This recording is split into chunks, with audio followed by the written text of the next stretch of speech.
Hello everybody and welcome to a new episode of Breaking 2000. In this episode I'm going to share 4 nice positions with you. Let's dive into them. The first position here is from the black perspective. The position's already quite bad for black. White enjoys a lot of space here on the king side and also in the center, so these pawns are ready to march up the board, and it's not really clear also how I'm going to deal with this eternal weakness. I will never be able to push for c5 in the foreseeable future. And to make matters worse, my opponent found the best move here, which is pawn to b4. And I would like to ask you, how can you actually proceed here? Because I didn't find the best move. I played a horrible blunder here. I'll give you a couple of seconds. So yeah, when you get pushed with such a move, always look for forcing moves. The best move here is queen to b5, of course. You give this check first and get a free path for your bishop. In the game, I just thought this bishop was plainly trapped. I didn't even see this move or this move. Both of them would be check to the king. I just took on b4 and ended up losing this game because, yeah, playing down a piece is not so easy. The next game I would like to share with you in complete detail because I thought it was quite a nice game. It started off as a Caro-Kann exchange. After bishop to d3, bishop g4, all this is pretty standard castles. Here I thought was an interesting point to stop. Which move would you consider? Either knight f6 or bishop to d6. What would you choose? So it turns out that if you would choose bishop d6, you are a very good player, because the idea, and I already marked it with the arrows, is knight to g and knight g to e7 and queen to c7, and you get this sort of typical sort of piece placement with bishop, queen, knight here. That is very, very easy to play, and I think like there's also variation in the Queen's Gambit Declined that is similar to this, where black, or better to say white, has a similar positioning with the queen, the knight and the bishop here, and it scores pretty well. I don't really know why. I guess it's maybe the pressure on h2, maybe it's just because the pieces are better placed in some variations. I have no idea. I just know it scores better, and I think the engine also prefers it. In the game I chose knight f6. After bishop to e3 I played bishop d6, h3 to attack my bishop, bishop h5, knight b to d2, and now this move castles. So rook c1, rook c8, b4, a6, all of this looks pretty standard, a4, e5 to gain some space in the center. And at this position my opponent blundered.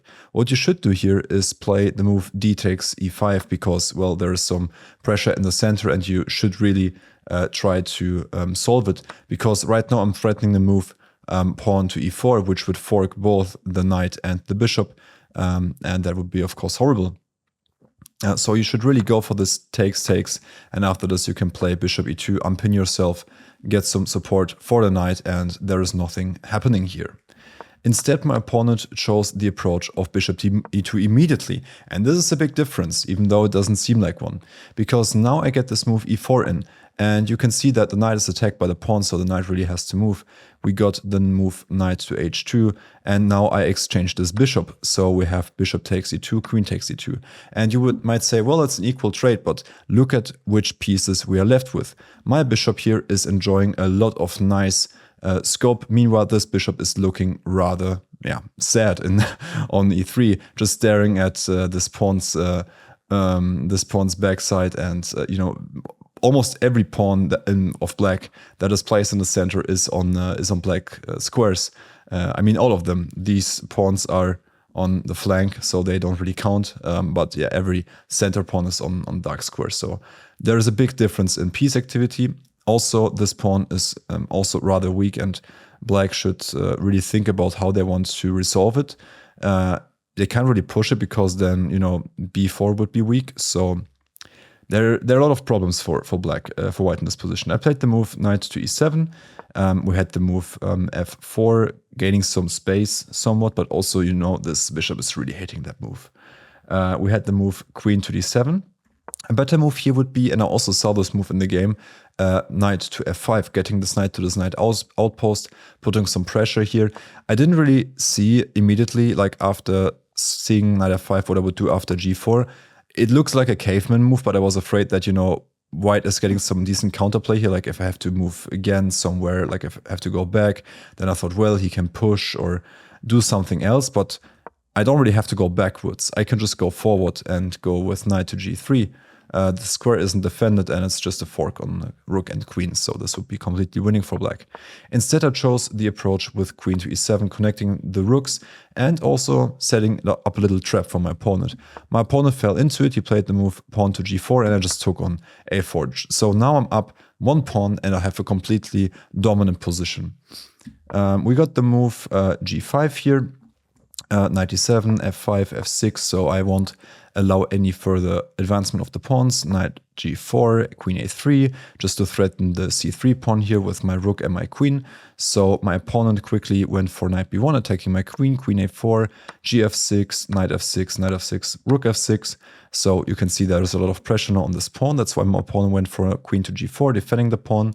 But now I just get queen e8 and my queen finds its way to the king side where it's very, very effective. Queen f7, putting even more pressure on the pawn. There's nothing really that white can do. We got a mass exchange here. Everything was off the board in the end, and I got this really dominant position where my opponent didn't really have much to do. There was one interesting point later in this game where I got myself forked. I have seen this before, but what I didn't see was this moment here when I took on d1 with my rook and then bishop b4. I didn't see this fork, this knight c6 fork, and I was like, oh man, am I really losing now this game? But then I realized, well, I have like a million pawns and the guy only has a pawn and a knight. So I pushed the knight with pawn to a5 and here my opponent resigned because there's nothing you can do anymore. Next you play knight c2 and after a move like h5, sure, you can push the pawn, but I will get a pass pawn either way.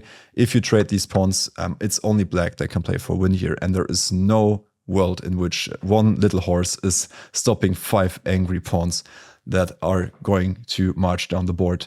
There's nothing you can do. You're just lost. And my opponent saw that. I didn't see it before, but that's how chess sometimes goes. In this game, I want to share with you only the beginning because I think it's very instructive. So I played my move knight f3, e6, c4, c5, so we get a symmetrical in English, d4, and now this move knight c6. And I have played against this a couple of times, and I know that d5 is the best move, but I didn't really know the follow-up. So ed, pawn to e5, and knight to b4. Knight c3, just defending my pawn and developing, and now knight f6. And here in this position, I would like to ask you to find the best move. It might be a very obvious one for you, but also sort of think about the follow-up. What would you play afterwards? What would be squares that your pieces can go to? Where are black weaknesses? Which is the worst piece that black will have in the resulting position? Really think about that because I didn't see this in the game. So yeah, in the game I played the move knight bishop to g5 with the idea of playing e4 next, maybe playing a3 in some good variation, but yeah, the immediate a3 is just very, very good for white. And I sort of knew that a3 had to be good here because after knight a6, this knight isn't really placed well. I thought, well, it could maybe go to c7 on a good day, but here is where the interesting fun part starts. You can just play d6 and look at this. You are dominating black's position completely, and I checked this a little bit with the engine. Let's say they play some move like g6 trying to develop. You can just go for e4, bishop g7, e5, kick away the knight, knight g4 is forced, bishop c4, castles, and bishop g5. And look at all the white pieces swarming the position. I mean, every piece is developed. They're super active. There is nothing really that black can do here. If they would ever decide to take the pawn here, I also checked that because I was super interested. Well, isn't this pawn under a lot of pressure? Well, yes, you can try to take it. After castles, knight e5, for example, there's just bishop d5. And now this is the point that I wanted to get to. With this move d6 that we played earlier, look at this bishop. I mean, look at it. There is no way. I mean, you can, for example, play rook b8. That's what I also tried with the engine to maybe get in some b6 and bishop to b7 on a good day. But you can just go for rook e1 and look at this position. Everything is falling apart. This knight won't be here for long. Even if you take it with check, queen takes. This position is completely dominant. The queen is trapped. The queen is just trapped. Look at this. And like I just tried to play some sensible moves with black, and it's so hard to play this position. It was so surprising for me. If I went for the best line at this point after d6, what the engine recommends, which is queen to b6, still this position is super dominant. We can just play bishop f4, defend our little guy here, and even if they take this pawn here, rook c1, and I mean there's so much pressure. I'm not even sure. You can be maybe super greedy with black, but engine says it's +5 almost, because you have like all the like this pawn. I think this is like worth 2 or 3 pawns, I think, because it just, you know, kills this guy. It sort of kills this guy because you have to spend so much more time developing it. This knight looks incredibly stupid, although now b4 is available, but where do you want to go with this guy? It was so interesting to me to get into this position and to try to understand why it's so bad for black. But once we understand like how much development we already have, like we have so many pieces in the game, even this bishop I would say counts because it's super quick to get into the game. And look at the back rank, it's crazy. So the next game that I want to share with you, and the last position of today, is this position from an endgame that I played with the black pieces. So here, after king to f4, I would ask you to find the best move for black. It's quite a thematic move, I think. I didn't find it in the game, unfortunately. So yeah, in the game I played the move rook to b2. And if I would have been a better player, I would have stopped 1 square earlier at b3. And what's the difference? Well, my idea with rook to b3, b2 was just to attack the pawn, obviously. But I can do it in a much more smarter way. I can just play rook to b3, get control over f3, and right now there is a fork threatened between king and rook and king and pawn. And there's not so much that black can do. Let's say they give a check here. I can just go with king g7. Let's say rook to a8 maybe. There's just rook f3, and well, yeah, it's getting ugly. It's getting really ugly. Black is promoting this guy. Meanwhile, well, these pawns might also fall. There is no good way to get to this king, or maybe force like some sort of draw. I can always go to h6 and everything is fine in this position for black. So yeah, I was very sad that I didn't find this move. Nevertheless, going in a couple of moves, I was able to win on time. So in this position, we just played a couple of moves, and here my opponent timed out. So, you know, there's always ways to win a game. Of course, winning it on the board is the best way. I hope you enjoyed this little video, and I hope to see you next one. Bye bye.